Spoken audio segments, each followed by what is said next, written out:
क्या आपको अक्सर पेट में जलन होती है या खाना खाने के बाद पेट फूल जाता है या खाना खाने के बाद खट्टी डकार आती है? तो दोस्तों ये गैस्ट्राइटिस या एसिडिटी के सिम्टम्स हो सकते हैं।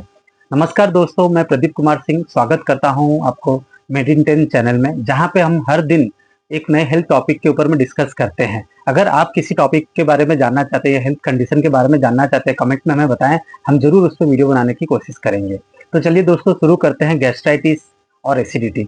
गैस्ट्राइटिस है क्या? दोस्तों गैस्ट्राइटिस एक मेडिकल टर्म है। इसको अगर सिंपल लैंग्वेज में ब्रेक करा जाए, गैस्ट्रो का मतलब होता है स्टमक और आइटिस का मतलब होता है इन्फ्लामेशन, और कंप्लीट मीनिंग हुआ इन्फ्लामेशन ऑफ स्टमक। वैसे अगर एसिडिटी को समझा जाए तो हम जो खाना खाते हैं उसके बाद जो एसिड अगर रिटर्न हमारे इसोफेगस में आती है उसको हम बोलते हैं एसिड रिफ्लक्स बोलते हैं। तो दोस्तों ये दोनों बीमारी अलग है, लेकिन इसके सिम्टम्स लगभग एक प्रकार की ही होते हैं। दोस्तों एक इंटरेस्टिंग फैक्ट ये है कि इंडिया में हर फोर्थ एडल्ट यानी हर चौथे इंसान को एसिडिटी का प्रॉब्लम है, और इसका मेन रीजन है हमारा लाइफस्टाइल और खराब खाने की आदत जो हम लोगों ने बिगाड़ रखी है, उसके चलते ये एसिडिटी का प्रॉब्लम होता है। अब समझते हैं कि इसके रीजन या कॉजेस क्या होते हैं। सबसे पहला रीजन होता है कि ऑयली फूड खाना, फास्ट फूड खाना, अगर जंक फूड हम ज्यादा खा रहे हैं इससे गैस्ट्राइटिस हो सकता है। नंबर 2 है कि अगर हम स्ट्रेस ले रहे हैं और एंजाइटी है तो ये भी गैस्ट्रिक को ट्रिगर करता है। नंबर 3, अगर आप अल्कोहल या स्मोकिंग इंटेक कर रहे हैं, स्मोकिंग बहुत ज्यादा कर रहे हैं, ये भी हमारे गैस्ट्राइटिस या एसिडिटी का रीजन बन सकता है। इसके साथ में और भी बहुत सारा रीजन है, जैसे कि अगर एच पाइलोरी बैक्टीरिया होता है वो भी गैस्ट्राइटिस को ट्रिगर करता है। अगर आप बहुत ज्यादा पेन किलर का यूज कर रहे हैं, जैसे एस्पिरिन हुआ, आइबुप्रोफेन हुआ, ये भी गैस्ट्राइटिस को ट्रिगर करता है। लेट नाइट खाने का आदत बना रखे हैं, लेट नाइट में खाते हैं, खाने के बाद इमीडिएटली अगर सो जाते हैं, ये भी गैस्ट्राइटिस का रीजन हो सकता है।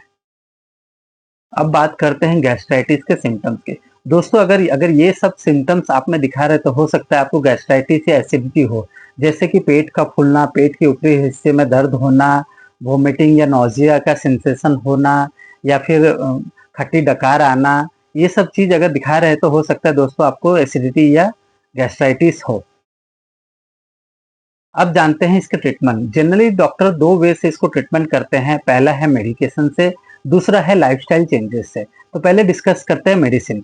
मेडिसिन में अगर डॉक्टर आपको एंटासिड दे रहा है, उससे क्या होता है ना, आपका जो एसिड है वो न्यूट्रलाइज करता है। दूसरा है अगर प्रोटॉन पंप इनहिबिटर, जैसे पीपीआई भी उसे बोलते हैं, जैसे ओमिप्रोजल हुआ, पांटोप्रोजल हुआ, इसोमोप्रोजल हुआ या राबिप्रोजल हुआ, ये सब दे के डॉक्टर आपके एसिडिटी को या फिर गैस्ट्राइटिस को कंट्रोल करते हैं। अब बात करते हैं लाइफस्टाइल मॉडिफिकेशन की। दोस्तों छोटी छोटी चेंजेस करके आप गैस्ट्राइटिस को प्रिवेंट कर सकते हैं। जैसे कि जब भी आपको भूख लगे तो एक साथ में ज्यादा ना खाएं, ओवर ईटिंग को अवॉइड करें, छोटे छोटे मील्स में खाएं, और उसके साथ में आप जब भी खा रहे हैं तो याद रखें कि सफिशिएंट अमाउंट में पानी पिए उसके साथ में। और रात को जब सो रहे हैं उसके आपके डिनर के बीच में और सोने के बीच में कम से कम 2-3 घंटा का गैप रखें। आप टी, कॉफी या कोल्ड ड्रिंक के इंटेक को कम कर दें, स्मोकिंग बंद कर दें, अल्कोहल एकदम इमीडिएटली क्विट करें। इसके साथ में आप रेगुलर एक्सरसाइज करें और स्ट्रेस मैनेजमेंट थेरेपी लें, जिससे क्या होता है ना, आप गैस्ट्राइटिस को प्रिवेंट कर सकते हैं। दोस्तों अब बात करेंगे कुछ घरेलू उपाय, होम रेमेडीज, जिससे हम अपने गैस्ट्राइटिस या एसिडिटी के प्रॉब्लम को प्रिवेंट कर सकते हैं, या हुआ है तो उसको इमीडिएटली रिलीव कर सकते हैं। सबसे पहले आता है दोस्तों सौंफ। सौंफ को अगर हम चबा के खाते हैं तो इससे भी हमारे इमीडिएटली हमको गैस्ट्राइटिस या एसिडिटी के प्रॉब्लम से आराम मिलता है। सौंफ को हम गर्म पानी में उबाल के और उसको छान के पिए तो उसका जो जूस निकलता है उससे भी हमको गैस्ट्राइटिस या एसिडिटी में रिलीफ मिलता है। इसके साथ अगर आप एक ग्लास ठंडा दूध लें बिना शक्कर के और उसे पिए तो उससे इंस्टेंट आपको रिलीफ मिलता है। उसके साथ में आप और भी चीज कर सकते हैं, जैसे कि तुलसी होता है, तुलसी के पत्ता से हमको बहुत आराम मिलता है, या तुलसी के चाय बना के पीजिए, जिससे गैस्ट्राइटिस और एसिडिटी को रिलीव करने में बहुत हेल्पफुल होता है। इसके साथ हम और भी घरेलू उपाय कर सकते हैं, जैसे कि जीरा हुआ, जीरा को गर्म पानी में डाल के उसको छान के उसका पानी अगर पिएंगे तो इससे गैस्ट्राइटिस का प्रॉब्लम जो होता है वो हमको नहीं होता है, या किसी को हुआ रहता है तो इमीडिएटली उसको रिलीफ मिलता है। तो दोस्तों आज हमने डिस्कस किया कि गैस्ट्राइटिस क्या होता है, एसिडिटी क्या होता है, इसके सिम्टम्स क्या होते हैं, इसके कॉजेस क्या होते हैं, और इसको डॉक्टर कैसे ट्रीटमेंट करते हैं, और कुछ घरेलू उपाय जिसके हम अपने घर में भी ट्रीटमेंट कर सकते हैं। तो दोस्तों हमारा वीडियो आपको कैसा लगा कमेंट में जरूर बताइए, और इस तरह के हेल्थ डिजीज या हेल्थ कंडीशन के बारे में जानने के लिए हमारे चैनल को लाइक, शेयर एंड सब्सक्राइब जरूर कीजिए। Thank you.